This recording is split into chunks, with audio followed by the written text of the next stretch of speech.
Thank you, Mr. Speaker. I rise today in support of H.R. 2901, the Flood Insurance Market Parity and Modernization Act. I'm a proud co-sponsor of this bipartisan bill, which represents a positive step towards much-needed flood insurance reform. This legislation provides clarity to states, and in doing so, it clears the way for competitive firms to play a much greater role in the flood insurance market. For my constituents back home, the 705,000 Western Pennsylvanians who sent me to Washington to look for their interests, this means more choices, more competitive rates, and more innovation. Passing this legislation would be a win for Western Pennsylvanians eager for change.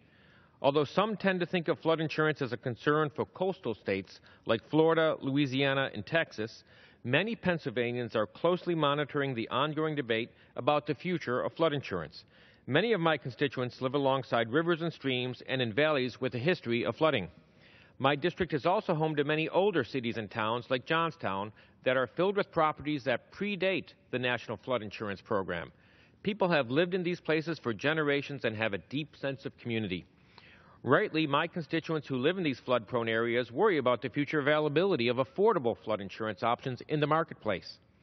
They want to remain in their homes, in the places where multiple generations of their families have lived and worked and built lasting connections with their neighbors. My constituents need access to affordable flood insurance, and as this debate continues over the next year, I will make sure that their concerns are addressed. H.R. 2901 is a strong step in the right direction as we seek to reform federal flood insurance policy. I hope that H.R. 2901 will receive the same broad bipartisan support it received in the Financial Services Committee when it comes up for a vote later today. And I look forward to working with my colleagues at the committee and on both sides of the aisle as work continues on flood insurance reform.